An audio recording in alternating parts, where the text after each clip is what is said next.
When the days are cold and the cards all fold and the saints we see are all made of gold.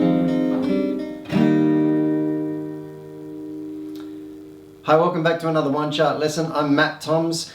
Today we're looking at the song Demons by Imagine Dragons, and we're going to throw in a few of the extra little bits that you'll hear throughout the song. One of them is a piano part. The other is a guitar line with a lot of kind of flanging or chorus or even a Leslie sort of effect, but it's that swirly guitar sound. And we're going to take you through all those parts as well as the basic chords. It's a very easy song.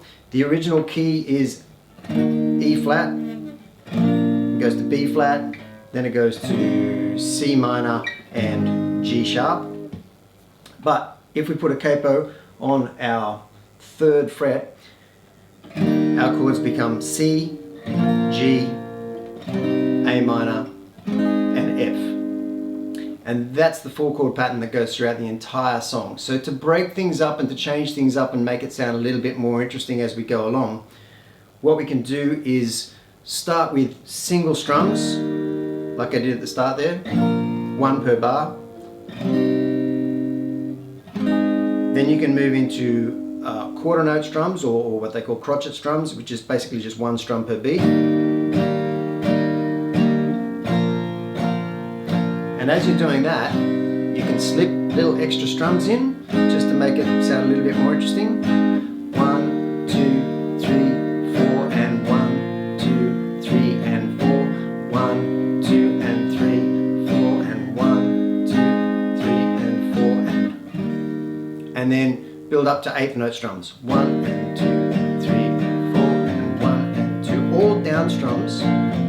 Because if you do all down strums on the 8th notes, then all you have to do is brush the strings as you're coming back up for another downstroke, and you'll be strumming on the 16th notes, which are the in-between beats, which are the sort of 1E and a 2E and a 3E and a 4E and a 1E and a 2 and 3 and 4 and 1E and a 2.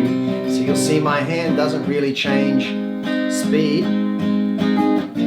We just include the up strums. And 2 and 3 and 4. And so you can mix those strum patterns up as much as you want throughout the song.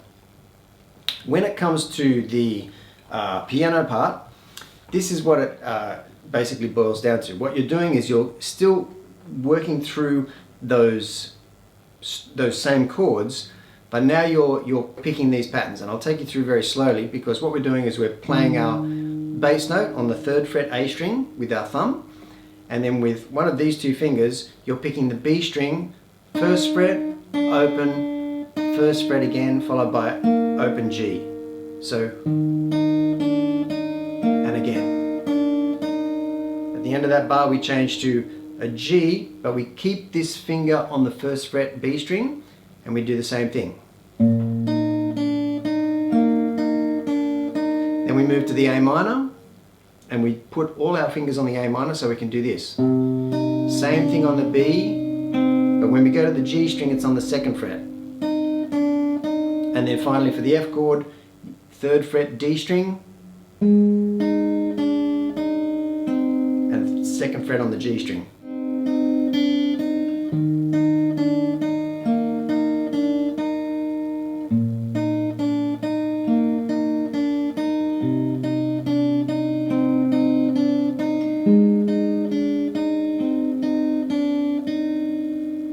That's your picking pattern for the piano part.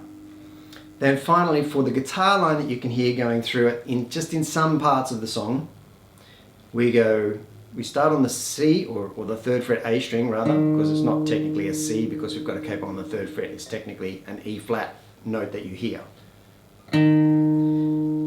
Now this first note, then you play it again, open D, 2nd fret D, and it follows the chords again through. So this will start on your root note for your C, then to the G, 3rd fret E string, 2nd fret A string, 3rd fret A string, open D, move to the A minor, which is the open A string, 2nd fret D string, 3rd fret, back to 2nd fret, Now instead of going back up to that 3rd fret, which is an F, you go to the octave lower than that F, 1st fret E string. So they're the same note, but we move down there, and once we play that we go 3rd fret A string, open D, 2nd fret D, and start again.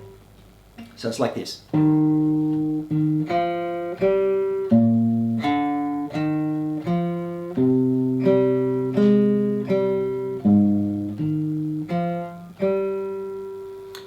The first note of each bar, the root note of each chord, you can play a few extra notes in there. If you listen to the song closely, they do something like that. It's more simple just to keep it nice and easy like that, but you can go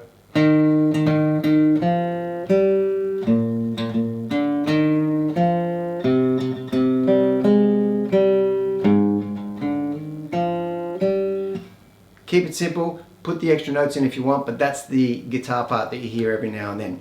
And that's the song all the way through. Have fun with it, try different things, different strumming patterns, you know, see if you can loop it, play with the friends, double up those parts and combine them, and it's great fun to do and good practice to do, good practice to get playing with other people and kind of trying to sink in as well.